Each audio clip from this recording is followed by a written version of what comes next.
देखिए मैं आपको बताऊं, सोनम वांगचुक चाहते क्या थे। सोनम वांगचुक एक जमाने से एक बात कह रहे थे कि लद्दाख को जम्मू कश्मीर से काट के केंद्र शासित प्रदेश यानी यूनियन टेरिटरी बना दो। जब 2019 में आर्टिकल 270 खत्म हुआ और लद्दाख को अलग करके यूनियन टेरिटरी बनाया गया, तो सोनम वांगचुक पहले आदमी थी जिन्होंने प्रधानमंत्री को धन्यवाद दिया था, और बड़ा झूम के धन्यवाद दिया था। ये आप देखिए 5 अगस्त 2019 का उसी दिन का ट्वीट है, और इन्होंने कहा कि साहब 30 साल की जो लड़ाई चली आ रही थी आपने खत्म कर दी प्रधानमंत्री जी, आपने कमाल कर दिया, आपने लद्दाख को बना दिया यूनियन टेरिटरी। लेकिन साहब धीरे धीरे इनकी डिमांड बढ़ती चली गई। सर यूनियन टेरिटरी से क्या हुआ, स्टेटहुड मिल जाए हमको।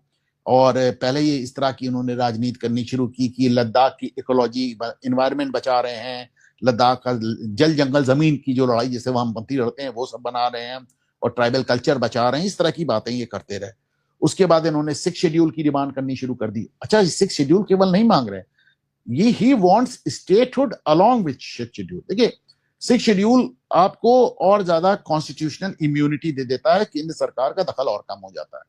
तो आपको स्टेटहुड भी चाहिए, आपको 6 शेड्यूल भी चाहिए। अच्छा इस तरह समझिए कि सोनम वांगचुक भाई शुरुआत में इन्हें कोई जानता नहीं था। फिर आई फिल्म आई 3 इडियट। 3 इडियट में आपने फुनसुक वांगडू को देखा, पिक्चर सुपर हिट रही, और आमिर खान का किरदार भी बड़ा सुपर हिट रहा। कहा साहब फुनसुक वांगडू कौन है क्या, वो तो साहब सोनम वांगचुक के ऊपर बेस्ड है, उस पर भी आते हैं। तो जब इनकी थोड़ी पहचान बनी, जबकि इनके पिताजी मंत्री थे जम्मू कश्मीर सरकार में, he came from a very rich family, ये तो रहने वाले लेह के थे और चले गए कश्मीर में, जाके श्रीनगर में पढ़ाई की। एनआईटी श्रीनगर से इन्होंने इंजीनियरिंग भी किया, क्योंकि इनके पिताजी वहां मिनिस्टर थे, कैबिनेट मिनिस्टर थे। तो सर 2018 तक इन्होंने अपना एक प्रोफाइल बना लिया, और मोदी सरकार तब तक आ चुकी थी। तो मोदी सरकार ने इन्होंने एक इंस्टीट्यूट बनाया, Himalayan institute of alternatives, HIAL। उसको मोदी सरकार ने बहुत ढेर सारी जमीन दे दी। उन्हें लगा साहब बड़ा अच्छा काम कर रहे हैं, चलिए हम इनको जमीन दे देते हैं। जमीन भी कितनी दी, जमीन थोड़ी बड़ी ली। देखिए मैं आपको बताऊं 135 एकड़ जमीन दी, जिसकी सरकारी मतलब जिसकी आज कमर्शियल कीमत है 250 करोड़। 250 करोड़ की इनको जमीन दी गई। 250 करोड़ की आपने जमीन ले लिया 2018 में, फिर 2019 में खूब गा गा के नरेंद्र मोदी को धन्यवाद दे दिया कि भाई आपने यूनियन टेरिटरी, देखिए जमीन आपकी जेब में आ गई, मोदी को आपने धन्यवाद दे दिया। फिर 2020 में क्या हुआ, 2020 में यह आदमी जाता है ढाका। तब तक शेख हसीना बांग्लादेश की प्रधानमंत्री थी, लेकिन अमेरिका उन पर दबाव डाल रहा था। ये जाते हैं ढाका, और इनकी मुलाकात ढाका में भी कहा जाते हैं, ब्रिटिश हाई कमीशन यानी इंग्लैंड के दूतावास में जाते हैं, और वहां इनकी मुलाकात होती है मोहम्मद यूनुस से। आपको मालूम है कि मोहम्मद यूनुस को कैसे वेस्टर्न पावर ने प्लांट किया, और इसी 2020 से इसका पूरा कैरेक्टर बदलता चला जाता है। तो उसके बाद ये लौट के आते हैं, कहते हैं हमको यूनियन पूनियन टेरिटरी नहीं चाहिए, हमको तो पूरा स्टेट चाहिए, 6 शेड्यूल चाहिए, फलाना चाहिए, ढिकाना चाहिए। अच्छा अब आप देखें कि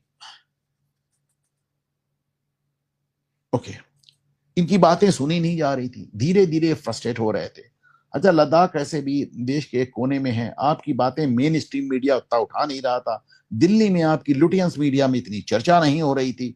तो धीरे धीरे इनका जो आंदोलन था वो स्टैग्नेशन पे पहुंचने लगा, एक प्लेट्यू पहुंच गया।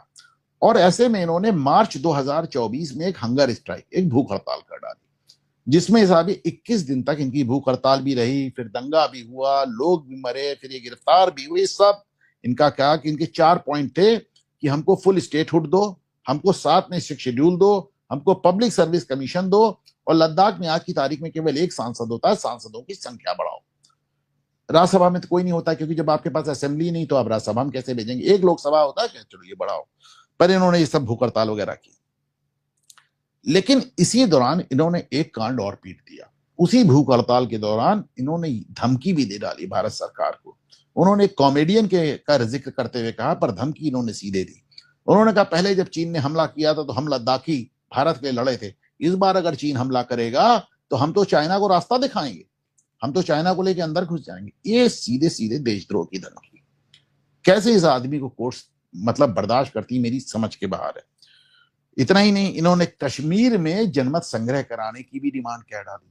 अब वो कहते हैं मैंने ऐसा नहीं वैसा नहीं कहा था, बल्कि सीधे सीधे कह रहे हैं कश्मीर में जनमत संग्रह होना चाहिए कि वो भारत के साथ रहना चाहता है या पाकिस्तान के साथ। कश्मीर को ये काटना चाहते हैं, लद्दाख में ये चीनी फौज को रास्ता दिखाएंगे और इनको मुख्यमंत्री बना दीजिए। आप सोचिए जरा से।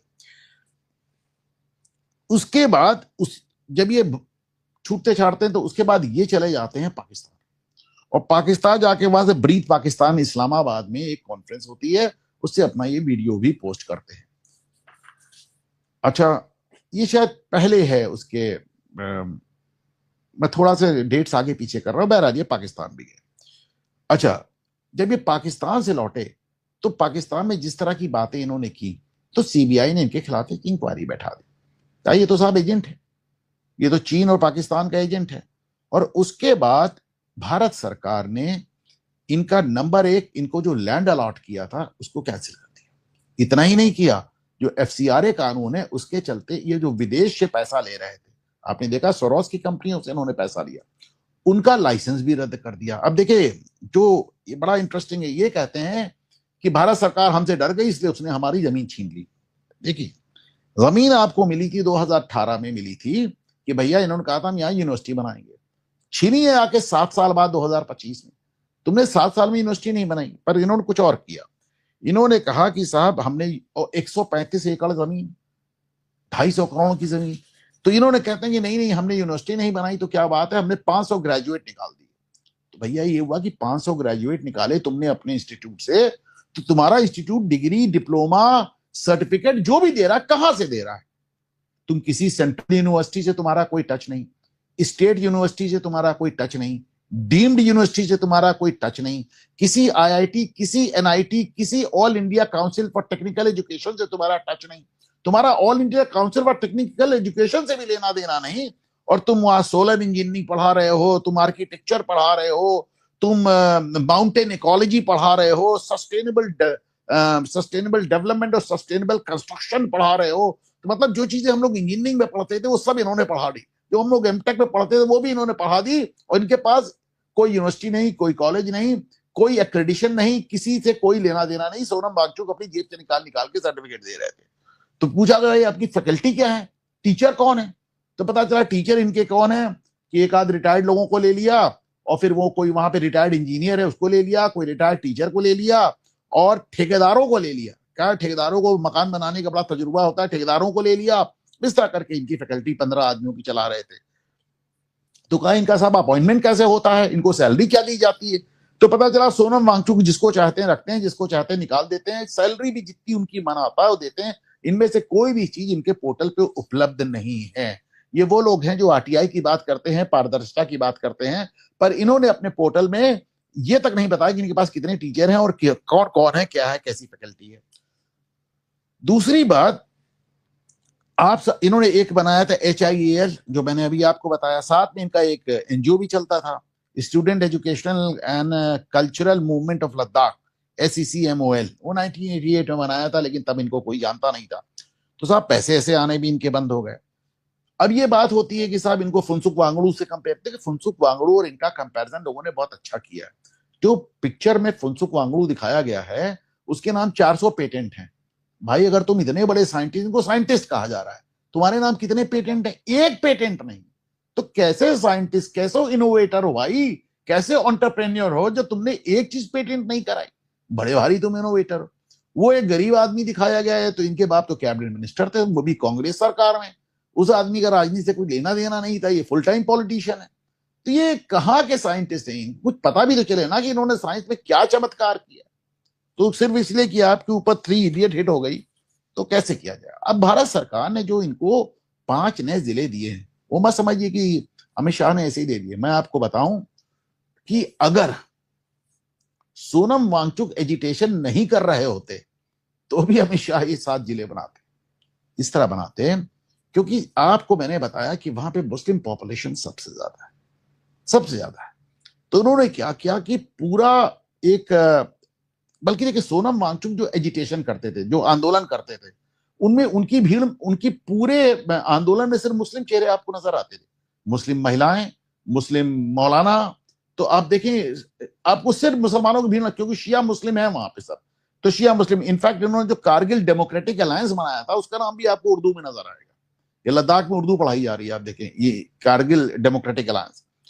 तो अमित शाह ने क्या किया, उन्होंने साहब जो 5 नए डिस्ट्रिक्ट बनाए, उसको ऐसा कर दिया कि जितनी मुस्लिम पॉपुलेशन थी उसको 2 जिले में, वही काम जो हेमंत बिस्वा शर्मा ने किया असम में, वो 2 जिलों में कर दिया, कारगिल और द्रास। इसका नक्शा देखिए आप, उन्होंने 7 डिस्ट्रिक्ट, जहां 2 डिस्ट्रिक्ट थी वहां था, ये आपको कोने में आपको नजर आ रहा है जम्मू कश्मीर से सटा हुआ कारगिल और द्रास।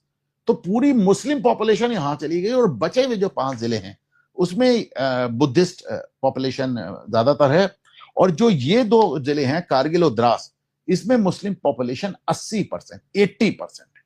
तो बड़ा इफेक्टिवली उन्होंने लद्दाख को 2 जिलों में इनकी पूरी मुस्लिम पॉपुलेशन को समेट दिया। कल को अगर आप यहाँ पे स्टेट असेंबली भी बनाएंगे तो वही होगा जो असम में हुआ। लेकिन मैं अभी भी कहता हूं कि सोनम वांगचुक को देख लीजिए, पहचान लीजिए, जो आदमी चीन को रास्ता दिखाने की बात करता हो, जो आदमी कश्मीर में रेफरेंडम की बात करता हो, ऐसे आदमी के रहते वो वहां तो साहब स्टेट हुड का कोई